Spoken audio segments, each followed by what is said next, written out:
नमस्कार, मैं Lovedeep Dogra, consultant nephrologist, Narayana multi speciality hospital Jaipur से आज फिर एक बार आपसे जुड़ रहा हूं। आज हम बात करेंगे किडनी डिजीज़ यानी कि CKD से जुड़ी भ्रांति यानी कि मिथ्स के बारे में। हाँ जी, हमारी किडनी डिजीज़ कुछ है ही ऐसी कि लोगों ने इसके बारे में बहुत सारी भ्रांतियाँ फैला रखी हैं। आमजन को तो चलो छोड़ ही देते हैं, डॉक्टरों में भी इसको लेके कई सारी भ्रांतियाँ होती हैं। आज ये वीडियो हम एक लेमैन यानी कि आमजन के लिए बना रहे हैं और कुछ ऐसी भ्रांतियों के बारे में बात करेंगे जो हम सब किडनी पेशेंट्स को at some phase of point of time बताते हैं, या फिर वो हमसे पूछते हैं, या फिर वो मन में अपने सोचते हैं या कहीं पढ़ लेते हैं। तो सबसे पहले तो जो भ्रांति है वो ये है कि आम लोग सोचते हैं किडनी डिजीज़ तो होती नहीं है, CKD इज़ प्रीटी रेयर। ऐसा नहीं है। किडनी डिजीज़ 100 में से 14 लोगों को होती है। 14% से 12% इसकी प्रेवलेंस है आज की डेट में। हमारी जनसंख्या में 12 से 14% लोगों को क्रोनिक किडनी डिजीज़ यानी कि CKD है। जी हाँ, CKD बहुत ज़्यादा कॉमन है। CKD डायबिटीज़ और हाइपरटेंशन दोनों से ज़्यादा कॉमन है। ऐसा क्यों है? क्योंकि आम तौर पे CKD जो है वो नज़रअंदाज हो जाता है। आम तौर पे हम ये सोचते हैं ज़्यादा पेशाब आना मतलब किडनियाँ हमारी नॉर्मल काम कर रही हैं। आमतौर पे हम ये सोचते हैं कि नॉर्मल क्रिएटिनिन आ जाना मतलब किडनियाँ हमारी नॉर्मल चल रही हैं और डॉक्टर्स भी हमारे उसके आगे टेस्टिंग नहीं कराते हैं, परंतु ये गलत है। किडनी डिजीज़ का सबसे पहला सिम्टम होता है पेशाब ज़्यादा मात्रा में आना, उसके बाद भूख न लगना, वज़न टूटना, जी मचलाना, उल्टियाँ आना, और बाद में पेशाब कम होता है जब प्रॉब्लम बहुत ज़्यादा आगे बढ़ चुकी होती है। दूसरे नंबर पे सिर्फ क्रिएटिनिन यानी कि खून में क्रिएटिनिन की जाँच कराने से हम किडनी डिजीज़ है या नहीं इसके बारे में नहीं बोल सकते। इसके लिए हमारे को खून में और यूरिन में दोनों में टेस्टिंग करानी होती है। यूरिन में प्रोटीन जाना यानी कि यूरिन जो किडनी का एक फ़िल्टर होता है, वो जब हम खाना खाते हैं, कई प्रकार का भोजन लेते हैं, तो जो प्रोटीन्स होते हैं उनके मेटाबॉलिज्म से जो वेस्ट प्रोडक्ट्स यानी कि जो अनावश्यक तत्व निकलते हैं उनको यूरिन से बाहर निकालता है, पेशाब के रास्ते बाहर निकालता है। जब किडनी ऐसा करने में असफल हो जाती है तो हमारे जो प्रोटीन्स होते हैं वो बाहर आने लग जाते हैं किडनी से, और ये बहुत ही सस्ता और एक बहुत ही इम्पॉर्टेंट जांच होती है जिससे हम किडनी की बीमारियों का पता लगा सकते हैं। नॉर्मल क्रिएटिनिन हर एज पे अलग होता है। एक बच्चे के लिए 1.5 क्रिएटिनिन बहुत ज़्यादा है, एक प्रेग्नेंट औरत के लिए 1 से 1.25 का क्रिएटिनिन भी बहुत ज़्यादा है। बढ़ती उम्र के साथ जैसे हमारी आंखें कमज़ोर होती हैं, नज़र कमज़ोर होती है, जोड़े घुटने कमज़ोर होते हैं, उस प्रकार से किडनीज़ भी कमज़ोर होती हैं और किडनी का नंबर हल्का फुल्का बढ़ जाए तो उसके लिए हमारे को अपने डॉक्टर से सलाह लेनी चाहिए, इसको नज़रअंदाज नहीं करना चाहिए। दूसरी ये भ्रांति होती है कि किडनी डिजीज़ मतलब डायलिसिस। जी नहीं, ऐसा नहीं है। किडनी डिजीज़ जो होती है वो कई स्टेजेस से होकर निकलती है।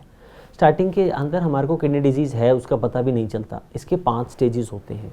जब तक किडनी 5वें स्टेज के भी लास्ट तक नहीं पहुंच जाती तब तक भी हमारी किडनीज अपने काम को करने की पूरी कोशिश करती रहती हैं।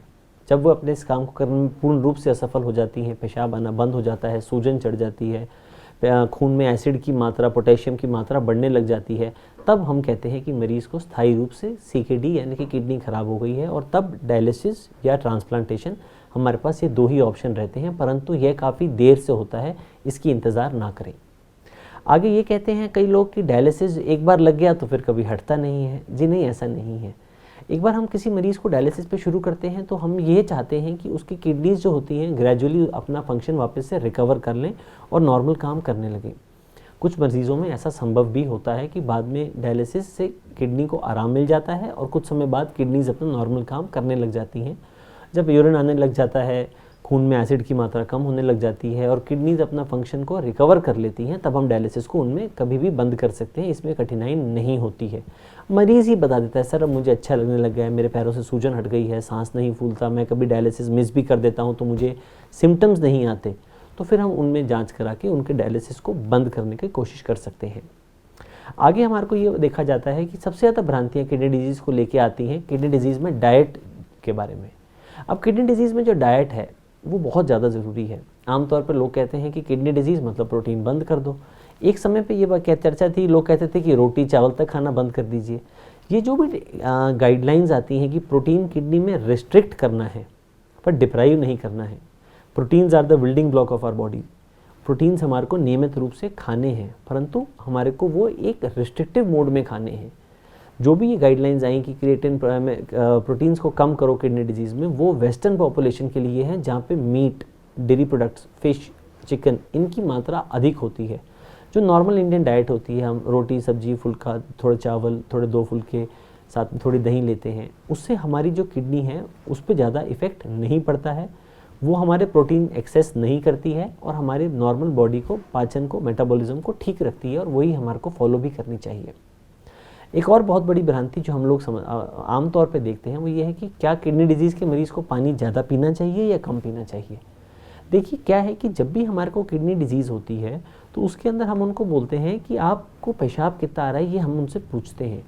जब वो मरीज़ कहता है कि उसको पेशाब ठीक से आ रहा है, पेशाब साफ़ आ रहा है, पैरों में सूजन नहीं है, सांस नहीं फूल रहा, तो उन मरीज़ों के अंदर हम पानी दे सकते हैं, हमें कोई रिस्ट्रिक्शन नहीं रखनी है। परंतु जब जिस मरीज़ का पेशाब आना कम हो गया, मुंह पे, चेहरे पे, पैरों पे सूजन आनी शुरू हो गई, सांस फूलना शुरू हो गया, उस समय हम उनको समझाते हैं कि अब आप अपना पानी का इंटेक कम करें। कितना कम करें? जितना आपको यूरिन आ रहा है आप उतना कम करिए। मरीज़ों को यूरिन आना ही बिल्कुल बंद हो जाता है एंड स्टेजेस में, तब डायलिसिस लग जाता है। पानी से मेरा मतलब सिर्फ पानी नहीं है, मेरा मतलब है कि कोई भी गीले वस्तु जैसे कि पानी, दूध, चाय, गीली सब्जी, ये सब इसके अंदर हमारे पानी यानी कि लिक्विड डाइट में जो लिक्विड कंपोनेंट है उसको कैलकुलेट करके हम पेशेंट को बताते हैं। इस बारे में अपने डॉक्टर साहब से आगे और बात भी कर सकते हैं।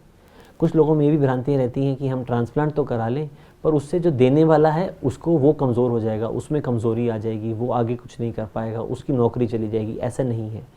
ये एक डॉक्टर का ध्येय है, परम धर्म है कि वो देखे कि जो आदमी किडनी डोनेट कर रहा है उसको डोनेशन के बाद प्रॉब्लम ना आए। यदि उसकी किडनी की जो एज है, यानी कि यदि जो उसकी किडनी की काम करने की कैपेसिटी है वो अच्छी है, तभी हम उससे किडनी लेते हैं और दूसरे को देते हैं ताकि दोनों लोग अपना काम कर सकें।